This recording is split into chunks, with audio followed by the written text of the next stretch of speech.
தினமலர் நேயர்களுக்கு வணக்கம். உரைகள் நிகழ்ச்சிக்கு உங்கள் அனைவரையும் அன்போடு வரவேற்கிறோம். காங்கிரஸ்ல சமீப காலமாகவே இருவேறு குரல்கள் ஒலிக்க தொடங்கி இருக்கிறது.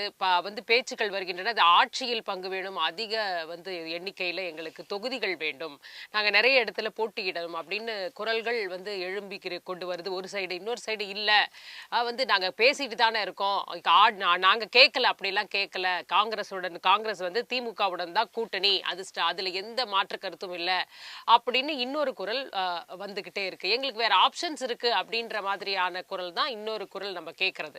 ஸோ இப்படி தொடர்ச்சியா இருக்கு. இதை தொடர்ந்து அவங்க ஒரு கூட்டம் போடுறாங்க. 2 நாளைக்கு முன்னாடி டெல்லியில இது தமிழக சட்டப்பேரவை ஆயத்தம் தொடர்பான கூட்டம்.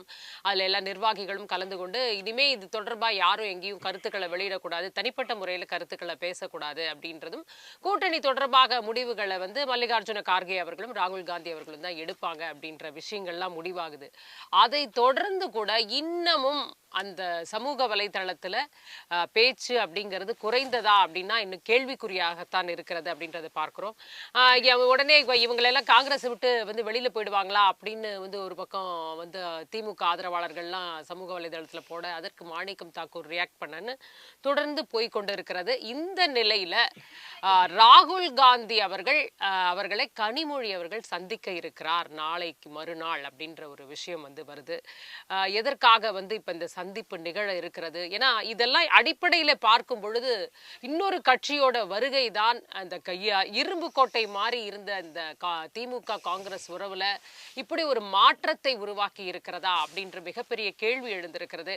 அதாவது விஜய் அவர்களுடைய கட்சியுடைய வருகையினால் தான் இவ்வளவு பெரிய மாற்றம் நிகழ்ந்திருக்கிறதா இந்த கூட்டணிக்குள் புயல் வீசி இருக்கிறதா அப்படின்றத பத்தி தான் இன்னைக்கு நம்ம பேச இருக்கோம்.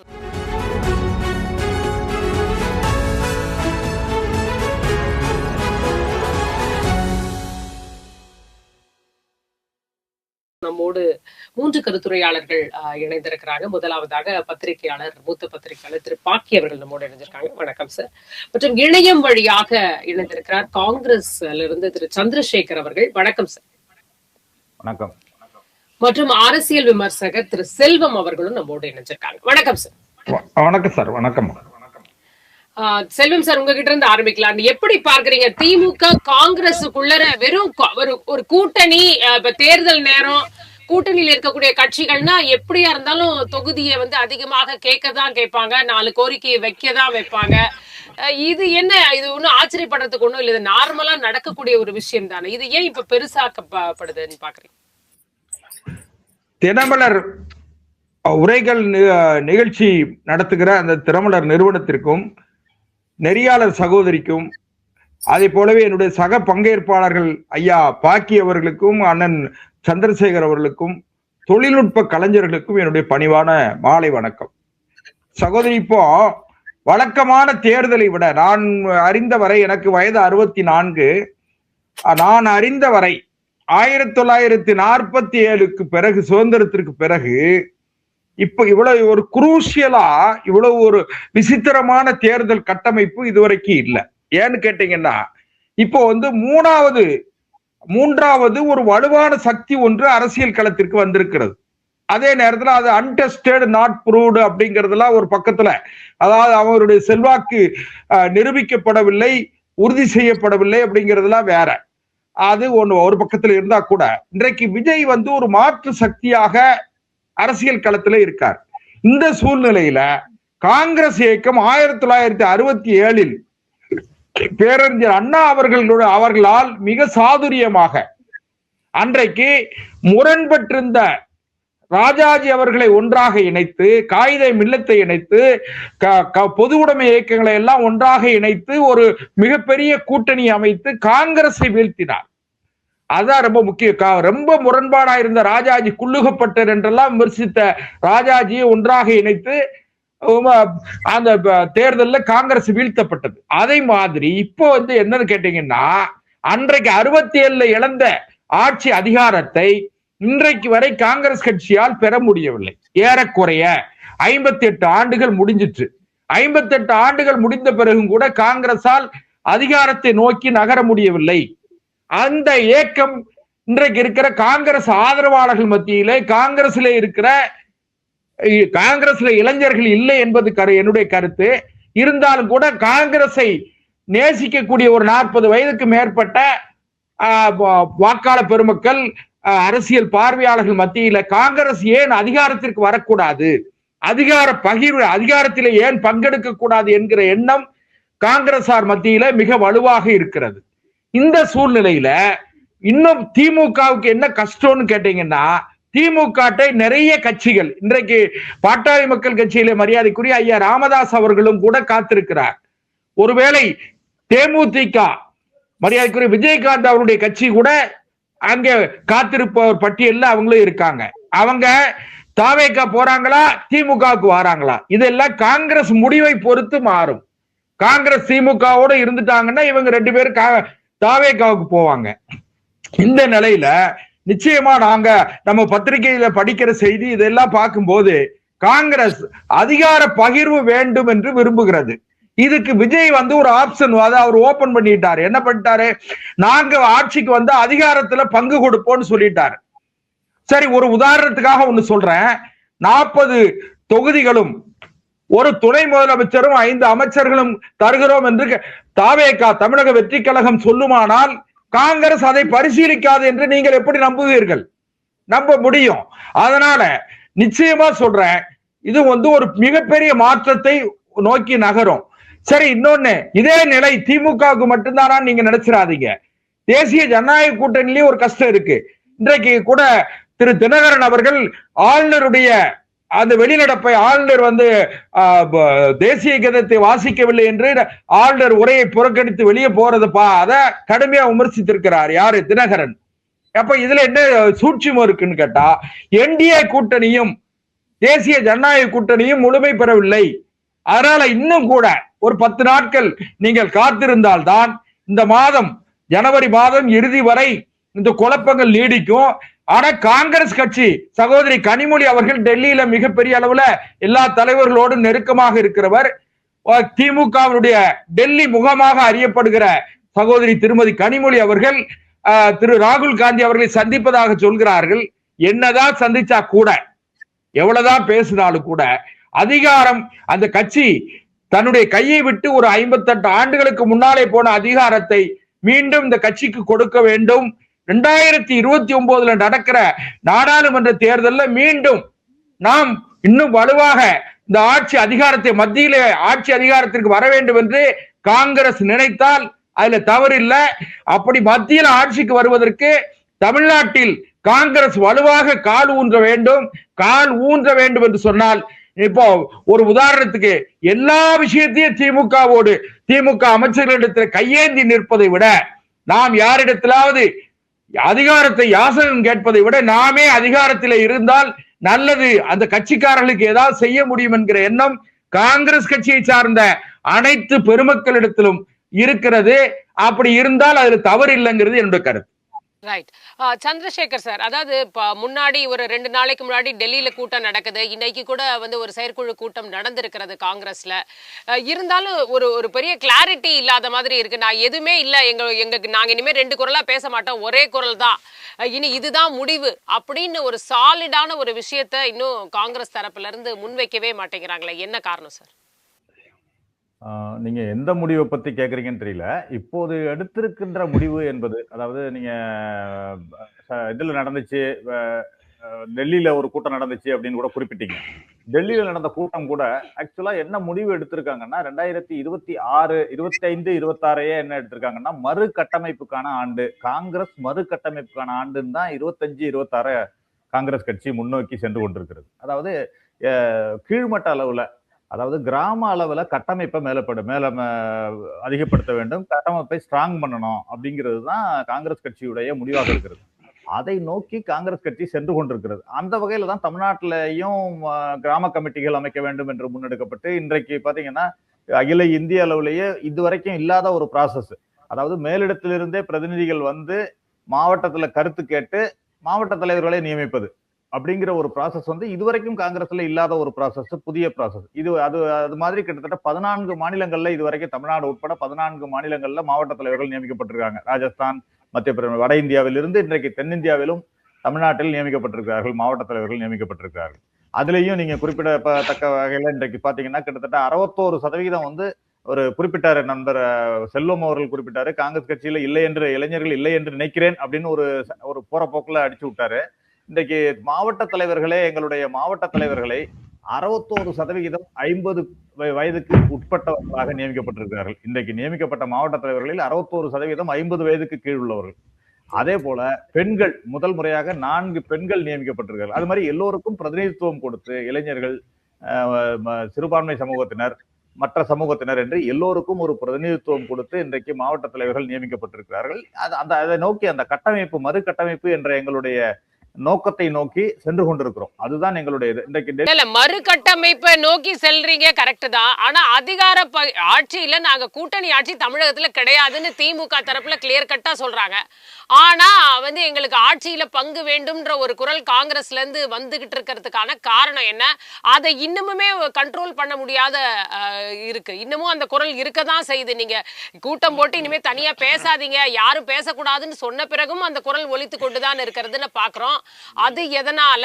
விஜய் அவர்கள் ஒரு ஆப்ஷன் இருக்கிறதுனால அதை வச்சு ஏதாவது திமுக நம்ம வந்து நம்மளுடைய பேரத்தை முடிச்சுக்கணும் அப்படின்னு காங்கிரஸ் இந்த தடவை முடிவு பண்ணிட்டாங்களா தமிழ்நாட்டுல? நீங்க யாரை காட்டியும் யாரிடமும் பேரம் பேச வேண்டிய அவசியமும் தேவையும் கிட்டத்தட்ட 100 ஆண்டுகளுக்கு மேலான காங்கிரஸ் கட்சிக்கு கிடையாது. அதை முதல்ல நான் பதிவு பண்ண விரும்புறேன். நேரடியாகவே நாங்க பேசுறதுக்கான வாய்ப்புகள் இருக்கு, வசதிகள் இருக்கு. அது மாதிரி நீங்க சொன்னீங்க சமீப காலங்கள்ல இத்தகைய குரல்கள் 2 குரல்கள் 3 குரல்கள் எல்லாம் ஒலிக்கிறது அப்படிங்கிற மாதிரி எல்லாம் சொன்னீங்க. சமீப காலங்கள்ல கிடையாது. இது காந்தி காலத்திலிருந்தே காங்கிரஸ்ல 2 குரல் 3 குரல்கள் எல்லாம் ஒலித்துக் கொண்டுதான் இருந்திருக்கிறது. ஏனென்றால் அது அத்தகைய ஜனநாயக ரீதியான அமைப்புள்ள ஒரு கட்சி, எதிர்குரலுக்கு மதிப்பளிக்கின்ற கட்சி. எதிர்குரல் எப்பொழுதுமே ஒலித்துக் கொண்டுதான் இருக்கும். நீங்க எதிர்குரலே இல்லை என்று சொன்னால் அந்த கட்சியில் ஜனநாயகம் இல்லை என்ற அர்த்தம், சர்வாதிகாரமாக அந்த கட்சி நடந்து கொண்டிருக்கிறது என்ற அர்த்தம். அதனால் அது ஒரு பக்கம். நீங்க அந்த காலத்தில் உள்ள எதிர்குரல் என்பது ஏதோ ஒரு இடத்தில் அல்லது கூட்டத்தில் ஒலிக்கும். இப்பொழுது என்பது பல விதங்கள்ல ஒலிக்கிறதுக்கான வாய்ப்புகள் இருக்கு. நீங்க சமூக வலைத்தளம் என்று குறிப்பிட்டீங்க. சமூக வலைத்தளம் என்பது யாராலையும் எப்பொழுதும் கட்டுப்படுத்த முடியாத ஒரு விஷயமாகத்தான் இன்றைக்கு சென்று கொண்டிருக்கிறது அப்படிங்கிறத பாக்குறேன். யாராக இருந்தாலும் என் மனதில் இப்ப நான் வந்து ஒரு பொறுப்புல இருக்கேன். நீங்கள் கேட்பதற்கு நான் ஒரு பொறுப்பாக பதிலளிக்க வேண்டும். என்னுடைய கட்சி மேலிடம் அல்லது காங்கிரஸ் கமிட்டி, அகில இந்திய தலைமை என்ன சொல்கிறதோ அதனை ஒத்துதான் உங்களிடம் கருத்து சொல்ல முடியும். ஆனால் நான் இதே ஒரு சாதாரண காங்கிரஸ் ஆதரவாளர் அல்லது காங்கிரஸ் ஒரு தொண்டன் என்று எடுத்துக்கொண்டால் நான் சமூக வலைத்தளத்தில் எந்த விதமான கருத்தை வேண்டுமானாலும் தெரிவிக்கலாம் என்ற சுதந்திரம் இருக்கிறது.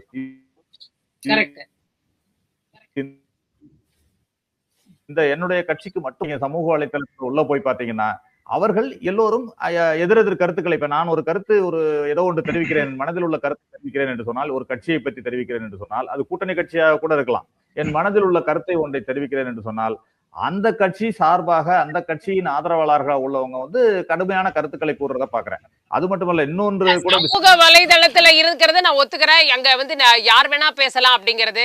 ஆனா வந்து உங்களுடைய வந்து பிரவீன் சக்கரவர்த்தி அவர்களே ஓப்பனா சில ஸ்டேட்மெண்ட்ஸ் எல்லாம் கொடுத்தாரு. அதுவுமே பெரிய விவாத பொருளா மாறிச்சு.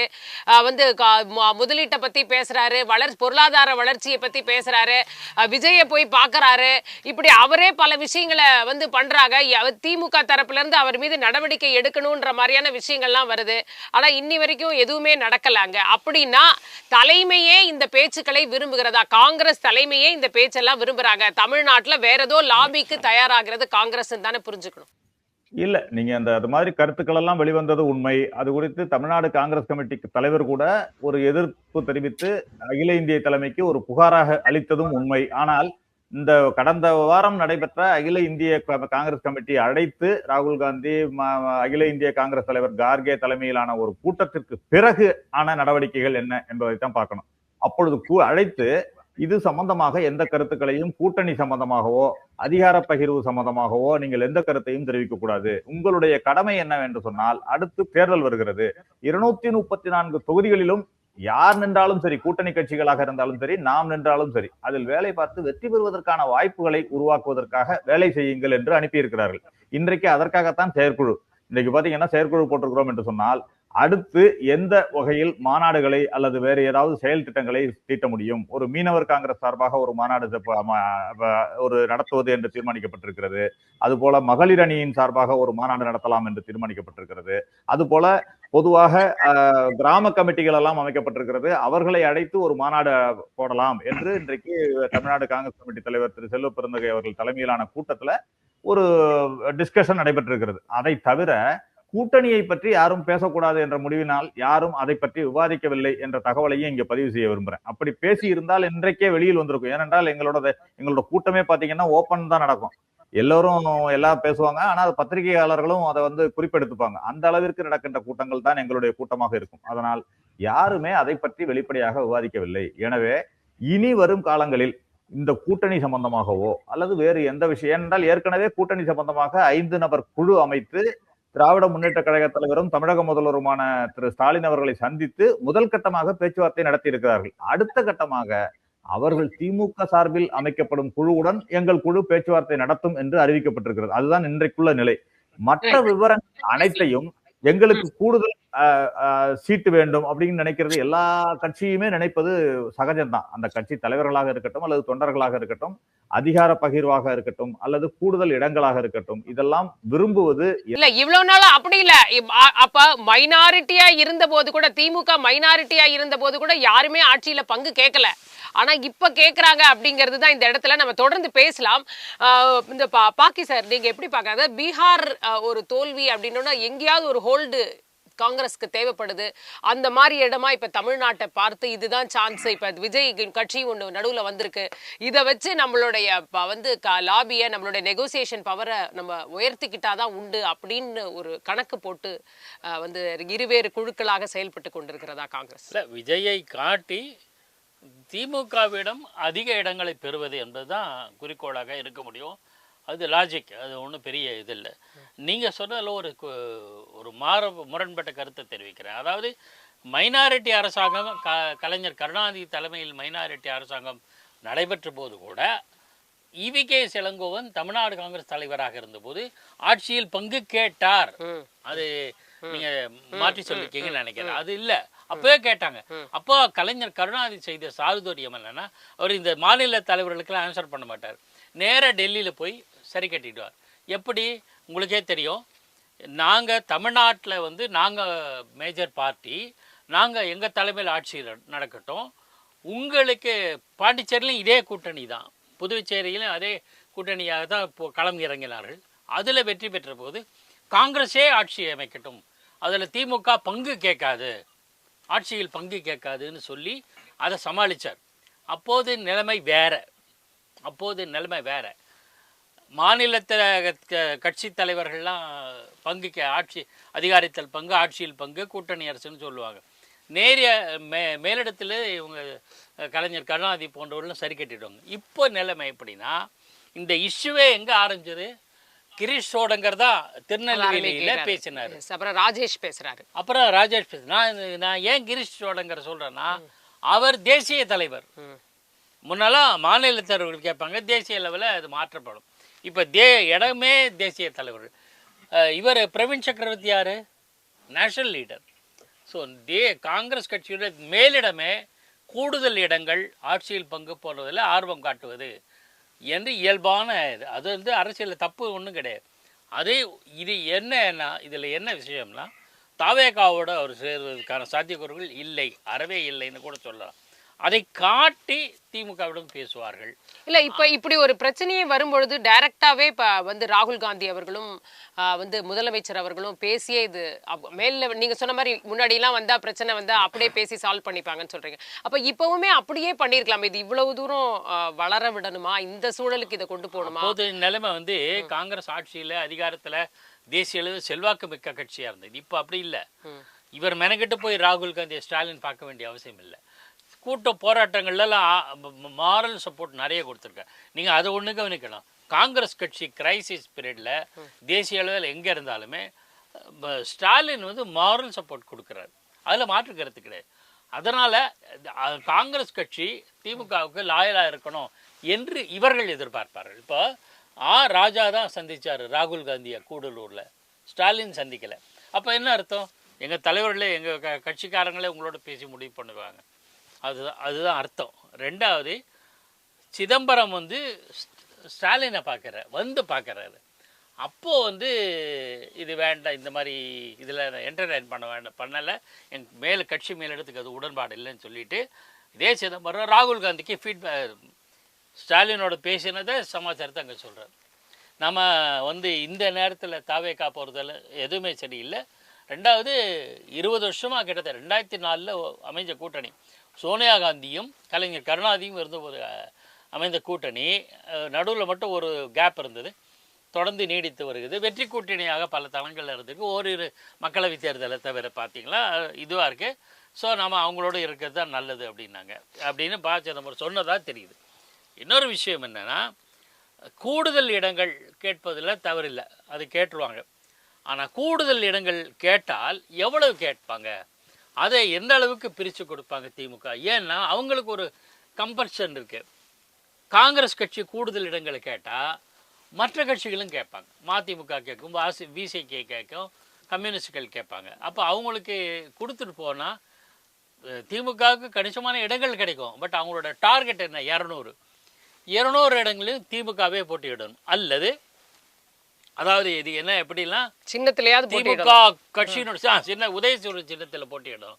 அது உதயசூரிய சின்னத்தில் மதிமுகவோ விடுதலை சிறுத்தைகள் கட்சியோ கம்யூனிஸ்ட் கட்சிகளோ காங்கிரஸோ போட்டியிடாது. அப்படி இருக்கும்போது இடங்களை அவங்களுக்கு கொடுத்து அதிகமாக இன்க்ரீஸ் பண்ணுறதுல ஒன்றும் பெரிய இல்லை. தந்துட்டா நம்மளுடைய இந்த 200ங்கிற டார்கெட் போயிடுமே என்கிற ஒரு கவலை இது காங்கிரஸ் திமுகவுக்கு இருக்கிறது. ஆட்சியில் பங்குங்கிறத பொறுத்தவரையில் 2 ஸ்கூல் ஆஃப் தாட் இருக்குது. சிதம்பரம் சொல்கிறார், இப்போ வேண்டாம், ஒருவேளை ஆட்சி அதாவது ஒரு மாற்றம் இருக்க காங்கிரஸினுடைய அணுகுமுறையில் ஒரு மாற்றத்தை பார்க்குறோம். இப்போ வேண்டாம், இதெல்லாம் போஸ்ட்போல் நிலைமை. தேர்தலுக்கு பிறகு ஒருவேளை ஆனால் திராவிட முன்னேற்ற கழகத்துக்கு அறுதி பெரும்பான்மை இடம் கிடச்சிச்சுன்னு ஒன்றுமே பண்ண முடியாது, தரவே மாட்டோம்பாங்க. காங்கிரஸ் வந்து திமுக விட்டு வெளியேறினா கூட அவங்களுக்கு அவ்வளோ கிடையாது, அப்சல்யூட் மெஜாரிட்டி இருக்கிறதுனால. இல்லை கலைஞர் கருணாநிதி 2006 வந்த மாதிரி 90, 95 அப்படின்னா அப்போது முன்பு செய்யாத ப்ரெஷரை ராகுல் காந்தி கொடுப்பார். எங்களுக்கு உண்டான பங்கு, அதாவது ஆட்சியில் பங்கு அதுக்கு சீட் இருந்தா தானே கொடுக்க முடியும். இல்ல அதுக்கு ஏன்னா நீங்க சொல்றது பார்த்தா 200 ஒரே இடத்துல ஒரே சின்னத்துல இருக்குன்னா வெறும் 34 தானே வெளியில இருக்கு. இல்ல நான் அதை தான் சொல்றேன். இது எல்லா லாஜிக்கும் வருது. திமுக கணிசமா குறைஞ்சது 34 இவங்களுக்கு என்ன கொடுக்குறாங்க, எத்தனை இடங்களில் வெற்றி பெற்றது எல்லாம் இப்போ பெற்றதான். திமுக குறைஞ்சு போகும்போது அவங்க ஆட்சி அமைக்கணுமா, இல்லைன்னா பிஜேபி வந்துடும், இல்லை அதிமுக வந்துடும் சொல்லி உங்கள் ஆட்சி தொடரணும்னா இதுதான் வழி அப்படின்னு அப்போ வரும். அது நிலைமையெல்லாம் நம்ம யூகத்தின் அடிப்படையில் தான் சொல்ல முடியும். அதனால் ஆட்சி பங்குங்கிறது ஒன்றும் இல்லை. கூடுதல் இடங்கள் கேட்பதில் மட்டும்தான் காங்கிரஸுக்கு இப்போ குறியா இருக்காங்க. அது என்ன கூடுதல் இடங்கள்னா கூட ஒரு 3-4 இடம் ஒரு 5 இடம் கொடுப்பாங்களா, அவ்வளவுதான் முடியும்.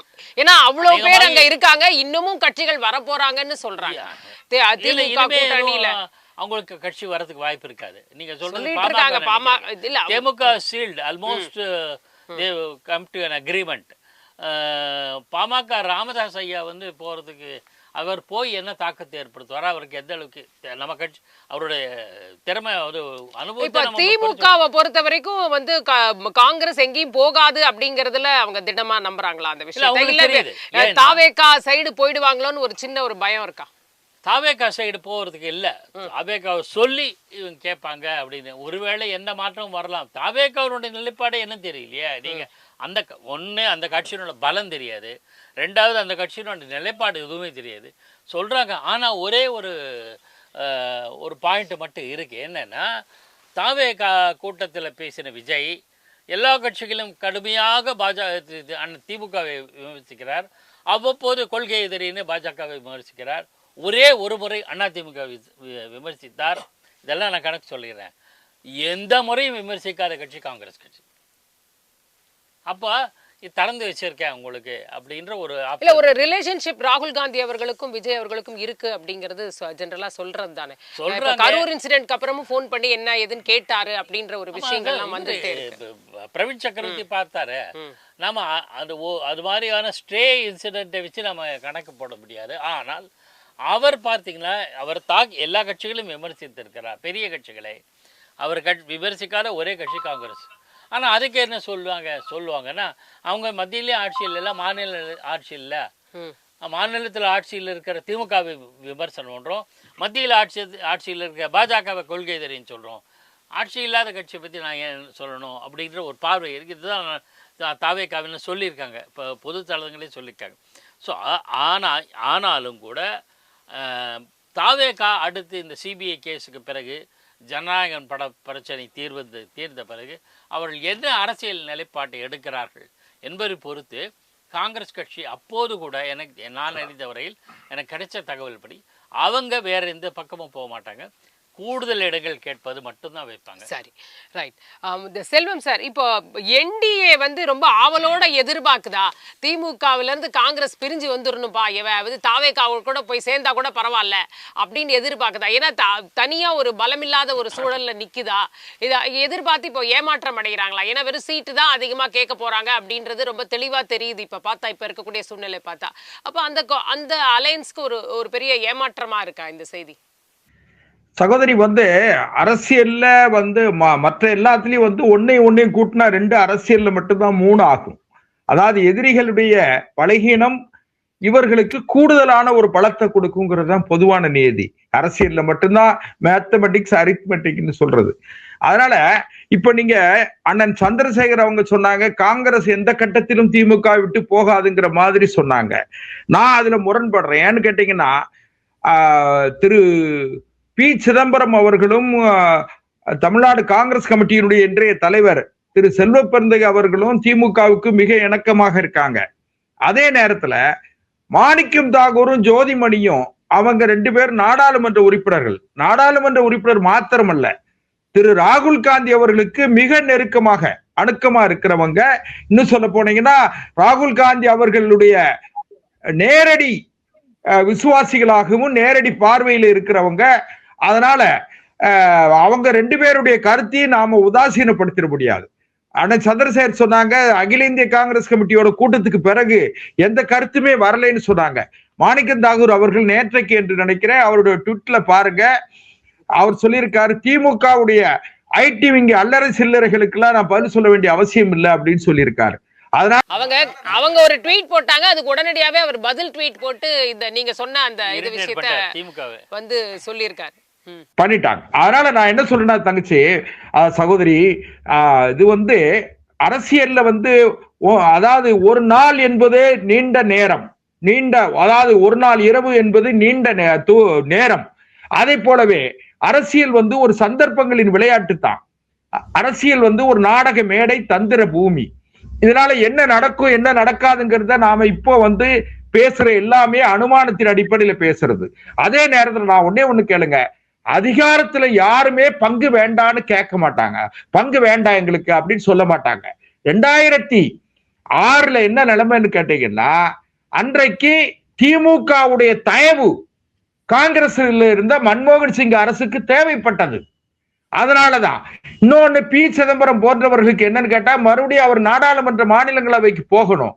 அது போக 2009 வெறும் 1400 ஓட்டு தான் நினைக்கிறார். திரு ராஜ கண்ணப்பன் அவர்களை எதிர்த்து அவர் காரைக்குடி தொகுதியில அதாவது முன்னும் பின்னுமாக பின்தங்கி இருந்தார், முன்னேறினார். இப்படி மாறி மாறி வரும்போது அன்றைக்கு காங்கிரஸ் தமிழ்நாடு முதலமைச்சராக இருந்த டாக்டர் கலைஞர் அவர்கள் செய்த உதவி எல்லாம் பெரிய பெரிய விஷயம். அது ஒரு விவாதத்துக்குரிய விஷயம். அன்றைய மாவட்ட ஆட்சித்தலைவரை பயன்படுத்தி சிதம்பரத்துக்கு என்னெல்லாம் உதவி செஞ்சாருங்கிறது அரசியலை உற்று நோக்கியவர்களுக்கு தெரியும். அதனால காங்கிரஸ்ல எப்பவுமே எப்படின்னு கேட்டீங்கன்னா திமுக ஆதரவு காங்கிரஸ், திமுக எதிர்ப்பு காங்கிரஸ்ன்னு 2 இருக்கும். அதுல இப்ப திமுக ஆதரவு காங்கிரஸ் திமுகவோடு தொடர வேண்டும் என்றும் திமுக எதிர்ப்பு காங்கிரஸ் அவங்க ஆட்சி அதிகாரத்துல பங்கெடுக்கணும்னு நினைக்கிறாங்க. இன்னொரு விஷயமும் கேட்டீங்கன்னா இல்ல இப்ப ராகுல் காந்தி அவர்கள் என்ன நினைக்கிறாருன்னு நீங்க நினைக்கிறீங்க? ராகுல் காந்தி அவர்களோட மனதுல ஓடக்கூடிய விஷயமா நீங்க என்ன பார்க்கறீங்க? ஏன்னா அந்த கூட்டத்திலையும் எல்லாரோட கருத்துக்களையும் கேட்டிருக்காரு. ஆனா உறுதியா எதுவும் அவரும் சொல்லல. நீங்க யாரு கருத்துக்களை பொது வெளியில இப்படி தனித்தனியா பேச வேண்டான்ற விஷயங்கள் மட்டும் சொல்லப்பட்டிருக்கு. நாங்க பாத்துக்கிறாங்க, அவங்க பாத்துப்பாங்கன்ற ஒரு விஷயத்துல இவங்களும் போயிருக்காங்க. சோ ஒரு கூட்டத்துல ஒரு டெசிசிவான ஒரு விஷயம் வராத மாதிரி தெரியுது. அவர் மனதுல என்ன ஓடுதுன்னு நீங்க நினைக்கிறீங்க? எடுக்க முடியாதுல்ல தங்கச்சி. இன்னொன்னு, ஒரு அகில இந்திய தலைவர்கள் உடனே வெளிப்படையாக கருத்துக்கள் எல்லாம் சொல்ல மாட்டாங்க. இன்னும் நிறைய விஷயம் சீட் நெகோசியேஷன் பேச ஆரம்பிக்க, ரெண்டு இரு தரப்புல இருக்கிற தொகுதி பங்கீட்டு குழு இன்னும் பேச ஆரம்பிக்கல. பேச ஆரம்பிக்கும் போது என்னோட கருத்து என்னன்னா, ப்ரீபோல் அலைன்ஸ், அதாவது ப்ரீபோல் அலைன்ஸ்ல அவங்க ப்ரீபோல்லயே வந்து என்ன பண்ணுவாங்க, போஸ்ட் போல் சொல்றாங்க பாருங்க. அது திமுகவுக்கு 80 இடம் இருக்கு, காங்கிரஸுக்கு 20 இடம் இருக்குன்னா வேற வழி இல்ல, காங்கிரஸோட தயவு திமுகவுக்கு தேவை, அப்படி ஒரு நிலைமை வந்துடும். ஆனா முதல்லயே வந்து ஆட்சி அதிகாரத்துல வேண்டும் என்று கேட்கிற அந்த உறுதியில இருந்தாங்கன்னு சொன்னா திமுகவுல ஒத்துக்கிட முடியாது. அப்போ வேற வழியே கிடையாது, அவங்களுக்கு தாவேகாவோட தான் போயாகணும். இன்னொரு செய்தியை நான் மட்டும் சொல்றேன். தாவேகா தலைவர் திரு விஜய் அவர்களை நான் சத்தியமா சொல்றேன், நிச்சயமா தமிழக வெற்றி கழகத்தோட எனக்கு எந்த தொடர்பும் கிடையாது, எந்த அணுக்கமான பார்வையும் கிடையாது. அதே நேரத்துல தமிழக வெற்றி கழகத்தை யாரும் குறைச்சு மதிப்பிட்டீங்கன்னு வச்சுக்கிடுங்க, அன்டெஸ்டட், நாட் ப்ரூவ்டு, இதெல்லாம் வந்து என்னன்னு கேட்டீங்கன்னா கதைக்கு உதவாத வாதம். ஏன்னு கேட்டா 1977 மக்கள் திலகம் எம்ஜிஆர் அவர்கள் முதல் தேர்தலை சந்திக்கும் போது பாத்தீங்கன்னா இவ்வளவு ஊடக வெளிச்சம் இல்ல. அவர் அளவுக்கு நீங்க விஜய பேச முடியுமான்றது ஒரு கேள்விதானே. அவர் அதற்கு முன்னாடியே வந்து அவர் வந்து அரசியல்லே இருந்தவர், அரசியல் மூலமாவே சினிமாவிலே அந்த கருத்துக்களை எல்லாம் சொல்லி மக்களை ஈர்த்தவர், எல்லா விஷயங்களையும் நம்ம பார்க்கிறோம். அவர் மக்களோடும் வந்து பழகியவர், என்னன்னு தெரியும் இல்ல, அடித்தட்டு மக்களோட அவர் பழகி பார்த்திருக்காரு, என்ன அவங்க கஷ்டம்னு தெரியும், எல்லாமே அந்த மாதிரி பழகி இருக்கிறவர். இல்ல சகோதரி, கொஞ்சம் அனுமதிங்க. அதாவது அன்றைக்கு வந்து சமூக ஊடக வெளிச்சம் இல்லை, பத்திரிகைகள் படிக்கிறவங்க குறைவு, சமூக ஊடகத்துல வந்து கவனம் செலுத்துறவங்க குறைவு. இன்றைக்கு இருக்கிற இளைஞர்கள் எல்லோருமே சமூக ஊடகத்தின் மூலமாக உடனடியாக செய்திகளை தெரிந்து கொள்கிறார்கள். அதனால வந்து இப்போ நமக்கு அது அவசியம் இல்லை. இன்னும் ஒரு செய்தி என்னன்னு கேட்டீங்கன்னா, ஒரு நிமிடத்தில் உலகத்தினுடைய கவனத்தை நம்மால ஈர்த்திட முடியுது இன்றைக்கு இருக்கிற சமூக ஊடகத்தினுடைய இதுல. முன்னால எப்படின்னு கேட்டீங்கன்னா, ஆண்டு கணக்கில போராடி ஊரா போராடித்தான் மக்களுடைய கவனத்துக்கு செய்திகளை சொல்லணும். இப்ப அப்படி இல்லை. ஒரு நிமிடத்தில் நம்முடைய செய்திகளை, நம்முடைய எண்ணங்களை பகிர்ந்து கொள்ள முடியும். அந்த வகையில பாத்தீங்கன்னா திரு விஜய் அவர்கள் தவிர்க்க முடியாத சக்தியாக இந்த தேர்தலில் இருப்பார். யாருமே இல்ல கரெக்ட். அப்படி ஒரு சக்தியாக இருந்தா யாருமே நேரம் கூட்டணிக்கே வந்து அங்க போகாம இருக்காங்களே, அதுக்கான காரணம் என்னன்னு இன்னைக்கு இப்ப காங்கிரஸ் வந்து இந்த அளவுக்கு யோசிச்சிருக்கவே வேணாமே. அப்படி தவிர்க்க முடியாத சக்தினா ஸ்ட்ரெயிட்டாவே போயிருக்கலாமே. இன்னும் நீங்க தங்கச்சி அதான் சொன்ன, இன்னும் காலம் இருக்கிறது. நீங்க இந்த மாதம் இறுதி வரைக்கும் பாருங்க. இந்த மாதம் இறுதிக்கு பிறகு பிப்ரவரி தொடங்குவதற்கு முன்பாகவே மிகப்பெரிய மாற்றங்கள். ஏன் காங்கிரஸ் தாவேகா கூட்டணி, அல்லது தாவேகா பாட்டாளி மக்கள் கட்சி கூட்டணி, தமிழக வெற்றி கழகம் தேமுதிக கூட்டணி, திமுக பாட்டாளி மக்கள் கட்சி ஐயா ராமதாஸ் கூட்டணி, திமுக தேமுதிக கூட்டணி, இப்படி எல்லாம் எது யாரோடு சேருவார்கள், இங்கே இருப்பவர் அங்கே போவது, அங்கே இருப்பவர் இங்கே வருவது. உடனே கேட்டா ஒரே ஒரு செய்தி என்னன்னு கேட்டா, இது கொள்கை கூட்டணி இல்லை, தேர்தல் கூட்டணின்னு ஒரே வார்த்தையில சொல்லிடுவாங்க. அதை கலைஞரே சொல்லியிருக்காரு ஏற்கனவே. மாற்றான் தோட்டத்து மல்லிகைக்கு மனம் உண்டு, அதுவும் அது நடந்தவை நடந்தவையாக இருக்கட்டும், நடப்பவை நல்லவையாக இருக்கட்டும், இதெல்லாம் ரொம்ப எளிமையா அரசியல்ல கடந்து போவதற்காக சொல்லக்கூடிய வார்த்தைகள். அதனால ஒரு சின்ன விஷயத்தோட முடிச்சிடுறேன். 1977 76ஆம் ஆண்டு ஜூன் மாதம் 25ஆம் தேதி மிசா என்கிற கொடுங்கோல் சட்டம், இம் என்றால் சிறைவாசம், ஏன் என்றால் வனவாசம் என்று சொல்லக்கூடிய மிகப்பெரிய கொடுமையான சட்டத்தை அம்மையார் இந்திரா காந்தி அவர்கள் கொண்டு வந்தார்கள். இந்தியாவிலேயே மிக கடுமையாக எதிர்த்த ஒரு மாநில கட்சி திமுக. ஐயா பெருந்தலைவர் காமராஜர் எதிர்த்தாங்க. ஆனால் 543 திமுக காரர்கள் வந்து சிறைப்படுத்தப்பட்டு அதுல 3 பேர் உயிரிழந்தார்கள். சிறையில சித்திரவதை செய்யப்பட்டு உயிரிழந்தாங்க. ஆனால் 1979ஆம் ஆண்டு நவம்பர் மாசம் இங்க சென்னை மெரினா கடற்கரையில ஒரு கூட்டம், இடையில மொரார்ஜி தேசாய் சர்க்கார் கலைஞ்ச பிறகு ஒரு கூட்டம் நடந்துச்சு. அதுல கலைஞர் சொன்னார், நேருவின் மகளே வருக, நிலையான ஆட்சி தருகன்னு சொன்னாரு. இடையில இந்திரா காந்தி அம்மாவே மதுரையில தாக்குனாங்க. எதுவும் நடக்கும் நீங்க சொல்றீங்கன்னு புரிஞ்சுக்க முடியுது. அரசியல்ல எதுவும் நடக்கும், யாருடன் யாரு வேணா கூட்டணி சேருவாங்கன்னு சொல்றீங்கன்னு புரிஞ்சு. 2 ஆண்டுகளில் அம்மையார் இந்திரா காந்தி அவர்களும் அவர்களுக்கு ஏற்பட்ட கசப்பான அனுபவம், அல்லது இந்திரா காந்தி அம்மையாரால் திமுகவுக்கு ஏற்பட்ட மிகப்பெரிய பாதிப்பு, இது எல்லாத்தையும் மறந்துவிட்டு பதவி என்கிற ஒன்று அவர்களை மாற்றான் தோட்டத்து மல்லிகைக்கு மனமுண்டு என்கிற அந்த வாசகத்திற்கு உண்மையாக்கிச்சு. அதுக்கு பிறகு நடந்த விஷயங்கள்லாம் நிறைய செய்திகள் இருக்கு. அதை பேசுவதற்கான நேரம் இல்லை. என்னுடைய நண்பர்களுக்காக நான் அதை நேரத்தை விட்டு கொடுத்துறேன். சந்திரசேகர் சார், இப்ப தாவேகாவுக்கு வந்து ஒரு ஃபால்ஸ் ஹோப்பை தொடர்ந்து காங்கிரஸ்ல இருந்து ஒரு பிரிவினர் கொடுத்துக்கிட்டே இருக்காங்களா? அங்க போக போறது இல்லைன்றத நீங்க சொல்றீங்க. நாங்க கூட்டணிக்கு குழுவை அமைச்சாச்சு, நாங்க பேசிட்டு இருக்கோம்னு சொல்றீங்க. அப்புறம் ஏன் அந்த மாதிரியான குரல்களை வந்து அங்க இருந்து வந்துகிட்டே இருக்கு? இது வந்து ஒரு தவறான ஒரு சமிக்ஞை தானே. இன்னொரு கட்சிக்கு நீங்க ஃபால்ஸ் ஹோப் கொடுத்துக்கிட்டே இருக்கீங்க. நாங்க வருவோம், நாங்க அங்கேயும் வர்றதுக்கு வாய்ப்பு இருக்கு, அங்கேயும் வர்றதுக்கு வாய்ப்பு இருக்குன்னு, அதுவும் உங்களுடைய உயர் இடத்துல இருக்கக்கூடிய தலைவர்களே இந்த கருத்துக்களை சொல்லும் பொழுது அது எந்த விதத்துல ஒரு தார்மீகமா இருக்க முடியும்? இல்ல, அதைத்தான் நான் குறிப்பிட விரும்புறேன்.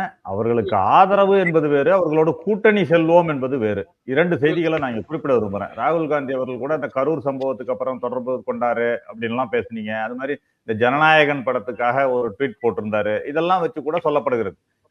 ராகுல் காந்தி அவர்களை பொறுத்த வரைக்கும் நீங்க பாத்தீங்கன்னா, தொடர்ந்து கவனிச்சுக்கிட்டே வந்தீங்கன்னா, ஜனநாயகன் படத்துக்காக இல்ல, ஜனநாயகம் எங்கெல்லாம் மறுக்கப்படுகிறதோ அங்கெல்லாம் அவர் குரல் ஒலித்திருக்கிறதுங்கிறத நீங்க பார்க்கணும். ஒன்று. அதே மாதிரி நீங்க கரூர் ஸ்டாம்பேட் போன் பண்ணி பேசினாரு அப்படின்னு சொல்றீங்க. உத்தரப்பிரதேசத்துல கும்பமேளால ஸ்டாம்பேட் நடந்ததுக்கும் யோகி ஆதித்யநாத்தை தொடர்பு கொண்டு பேசி அவர் கருத்துக்களை கேட்டதை பார்த்தோம். ஏனென்றால் யோகி ஆதித்யநாத் இத்தனைக்கும் பாஜக எதிரணியில இருக்கிற ஒரு முதலமைச்சர். ஆனாலும் அங்கு என்ன நடந்தது என்பதை கேட்டு தெரிந்து கொண்டார். அதற்கான நடவடிக்கைகளை இறங்கினார். எங்கு இது மாதிரி ஒரு சம்பவங்கள் நடந்தாலும் அதற்கான குரலை எழுப்புவோராக அவர் இருக்கிறார் என்பதை பார்க்கிறேன். ரெண்டாவது, நீங்க அதுதான் நான் குறிப்பிட்டேன். நிறைய குரல்கள் இது மாதிரி மாறி மாறி ஒலித்தது குழப்பங்களை, தொண்டர்கள் மத்தியில் குழப்பத்தை ஏற்படுத்தியதனால்தான் அகில இந்திய காங்கிரஸ் தலைமை அழைத்து பேசி, இனிமேல் கூட்டணி சம்பந்தமாக எந்த கருத்துக்களையும் தெரிவிக்க வேண்டாம், உங்களுடைய கருத்துக்கள் இருந்தால் எங்களிடம் தெரிவியுங்கள், நாங்கள் அதை எப்படி செயல்படுத்துவது, என்ன செய்வது என்பது மாவட்ட தலைவர்களுக்கு என்ன சொல்லியிருக்காங்கன்னா, யார்கிட்டையும் அடிபணியாமல் சுயமரியாதையோடு கட்சியை முன்னோக்கி எடுத்து செல்லுங்கள் அப்படிங்கிறாங்க. அப்ப இவ்வளவு நாளா வேற அடிபணிஞ்சு சுயமரியாதை இல்லாம இருந்தாங்கன்னு புரிஞ்சுக்கலாமா? இல்ல, அதுவே தவறான கருத்து. என்னை பொறுத்தவரை அந்த மாதிரி ஒரு கருத்தை குறிப்பிட்டதே தவறு என்பதுதான் என்னுடைய கருத்தும். ஏனென்றால் யாருடனும் அடிபணிந்து அப்படின்னு சொன்னால் இதுவரைக்கும் இருந்தவர்கள் அடிபணிந்தார்களா என்ற கேள்வி எழும். அதனால அது மாதிரி கருத்துக்களை தெரிவிக்காமல் இருப்பதே நல்லது. யாராக இருந்தாலும் சரி, அது தலைமையில் இருப்பவர்களாக இருந்தாலும் சரி, அல்லது தொண்டர்களாக இருந்தாலும் சரி, அதுவும் பொறுப்பில் இருப்பவர்கள் இது மாதிரி கருத்துக்களை சொல்லும் போது மிகவும் எச்சரிக்கையாக தெரிவிப்பது நல்லது. ஏனென்றால் முன்னால் இருந்த தலைவர்களை எல்லாம் கொச்சைப்படுத்துவது அல்லது முன்னால் இருந்த மாவட்ட தலைவர்களை கொச்சைப்படுத்துவது என்பது அவர்கள் மனதை புண்படுத்துவது என்பது கட்சி செயல்பாட்டுக்கு நல்லதல்ல என்பதுதான் என்னுடைய கருத்தும். அது ஒரு பக்கம். ஏனென்றால் அதை பத்தி கருத்து தெரிவிக்கிறது மேல கருத்து தெரிவிக்க நான் விரும்பல. இன்னொன்று, இன்றைக்கு பொறுத்தவரை நீங்க சமூக வலைத்தளங்களில் பல கருத்துக்கள் வெளியிடலாம், எல்லோருக்கும் உரிமை இருக்கிறது. அதற்காக எல்லோரையும் சமூக வலைத்தளங்களில் எல்லாம் யார் வெளியிடுறாங்கன்னு சொல்லி எல்லோரையும் கட்சியை விட்டு நீக்குவது என்பது ஒரு நடைமுறைக்கு ஒவ்வாத ஒரு செயல்.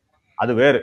ஆனால் அதே நேரத்துல ஒரு பொறுப்பில் இருப்பவர்கள் கருத்து தெரிவிக்கும் பொழுது பொறுப்பாக கருத்து தெரிவிக்க வேண்டும் என்ற கருத்து தான் இன்றைக்கு அகில இந்திய தலைமையாலும் இன்றைக்கு மாநில தலைமையாலும் தெரிவிக்கப்பட்டிருக்கிறது. அதை நாங்கள் கடைபிடிப்போம் என்பதுதான் இன்றைக்குள்ள செய்தி. ஆனால் கூட்டணி பற்றியோ அல்லது தொகுதிகள் எண்ணிக்கை பற்றியோ அகில இந்திய காங்கிரஸ் தலைவர் திரு மல்லிகார்ஜுன கார்கே அவர்களும் எங்களுடைய தலைவர் திரு ராகுல் காந்தி அவர்களும் இணைந்து முடிவெடுத்து விரைவில் அறிவிப்பார்கள். அதை அறிவிக்கும் பொழுது நாங்கள் எங்களுடைய கருத்துக்களை வெளிப்படையாக அந்த கருத்தை ஒட்டி தெரிவிப்போம். அதுதான் இன்றைக்குள்ள நிலைப்பாடு என்பதுதான் நான் இன்றைக்கு குறிப்பிட விரும்புகிறேன். Okay sir. பாக்கி சார், கடைசியா ராகுல் காந்தி கனிமொழி அவர்களுடைய சந்திப்பு நிகழ்ந்தால் இந்த பிரச்சனைகள்லாம் தீர்வு கிடைச்சிருமா? சீல் ஆயிடுமா? கம்ப்ளீட்டா எல்லாமே எவ்வளவு தொகுதி என்ன ஏது எல்லாமே கிளியர் கட்டா முடிஞ்சிருமான்னு நினைக்கிறேன். முதல்ல ராகுல் காந்தி கனிமொழியும் எந்த அக்கேஷன்ல எந்த சந்தர்ப்பத்துல சந்திக்க போறாங்கன்னு தெரியல. அதிகாரபூர்வமா கிடையாது. நாளை ஒரு நூல் வெளியீட்டு விழாக்கு டிரெவிடியன் பாத் என்கிற ஆங்கில நூலை நாடாளுமன்ற திராவிட முன்னேற்ற கழக தலைவர் கனிமொழி எம்பி நாடாளுமன்ற உறுப்பினர் கனிமொழி வெளியிடுகிறார். அந்த நிகழ்ச்சிக்கு போய் ராகுல் அது இல்லாம ராகுல் மரியாதை நிமித்தம் சந்திக்கலாம். இது தொடர்பாக பேசுவார்களா என்ற அதிகாரபூர்வமா இல்லை. அப்படி இருந்தால் அவர்கள் தரப்பிலிருந்து வரணும் ஒன்று, அதெல்லாம் வேற விஷயம். ஆனா காங்கிரஸ் திமுக விட்டு போகாதுங்கிறதுக்கு ஒரு உதாரணம் 2014 காங்கிரஸுக்கும் கூடா நட்புன்னு கலைஞர் சொன்னார்ல, அந்த ஒரு குறுகிய காலத்துல திமுக காங்கிரஸ் விட்டு விலகியது. அந்த தேர்தலில் 5 முனை போட்டி, அம்மையார் ஜெயலலிதா லேடியா மோடியான்னு சொன்னாங்க, நினைவு இருக்குல்ல? 5 முனை போட்டியில் காங்கிரஸ் படுதோல்வி அடைந்தது. அதுக்கு முந்தைய 2009 ஈழத்தமிழர் பிரச்சனை முன்னெடுத்து செல்லப்பட்ட போதும் இதே ஜெயலலிதா அம்மையார் தமிழகத்துக்கு ஆதரவாக குரல் கொடுத்தார். அதில் வந்து தமிழ் சென்டிமெண்ட் முன்னேறுக்கும்னு எல்லாரும் எதிர்பார்த்தாங்க. ஆனால் நடக்கலை. திமுகவும் காங்கிரஸும் மத்திய சூழல் வந்தது. ஆனால் 2014 அந்த திமுகவோட உறவு முறிந்த போது திமுக காங்கிரஸுக்கு பலவீனமாச்சு. அண்ணா திமுக எம்ஜிஆர் கட்சி தன்னை பலத்தை நிரூபிச்சது. அதனுடைய விளைவு தான் தொடர்ச்சி. 2006 தேமுதிக முதல் முறையாக களம் காண்ட போது கணிசமான வாக்குகளை பெற்று அதிமுகவோட வெற்றி வாய்ப்புக்கு ஊறு விளைவித்தது. அதை புரிஞ்சுக்கிட்டு தான் ஜெயலலிதா அம்மையார் 2011 அண்ணா தேமுதிகவோட கூட்டணி சேர்றாங்க. ஸோ ஒரு தாக்கத்தை ஏற்படுத்துகிறது. ஒரு கட்சி தன்னுடைய பலத்தை அறிய வேண்டுமென்றால் ஒரு தேர்தலில் களம் கண்டு தாக்கத்தை ஏற்படுத்த வேண்டும். அதுவரை அந்த கட்சி என்னன்னு சொல்லவும் முடியாது. யார் கண்டா ஒருவேளை தாவேகா போட்டிட்டு 2026 மகத்தான வெற்றி அப்படின்னா எல்லா கட்சியும் அவங்க பக்கம் வந்துடுவாங்க. காந்தம் இரும்பை ஈர்ப்பது போல. ஆனால் இப்போ ஒன்றுமே இல்லைன்னா சுத்தமாக அவசியம். மறுமலர்ச்சி திமுக தொடங்கிய போது மகத்தான கட்சியை விசுவரப்படுத்தது. ஆனால் 96 தேர்தலில் படுதோல்வி அடைந்தது. ஆக ஒரு தேர்தலாம் டெஸ்ட்டு லேபு, அதை இப்போ புரிஞ்சுக்கணும். ஆக இந்த சூழலில் தாவேகாவோடு போவதற்கு காங்கிரஸ் யோசித்து கொண்டே இருக்கும். திமுகவோடு பயணிப்பதால் அவள் சரி. இது ராகுல் காந்தியும் நாளைக்கு தெளிவுபடுத்துவார், நிச்சயமாக செய்வார். ஏன்னா மேலிடத்தில் வரணும்னு காத்திருப்பாங்க. கூடுதல் இடங்கள் என்பதில் விஷயத்தில் நான் ஏற்கனவே சொன்ன போல் அதில் வந்து சலுகைகள் கொஞ்சம் கருணை காட்டும் திமுக என்று நான் எதிர்பார்க்கிறேன். பார்க்கலாம் சார். கருத்துக்களுக்கு உங்கள் மூவருக்குமே மிக்க நன்றி.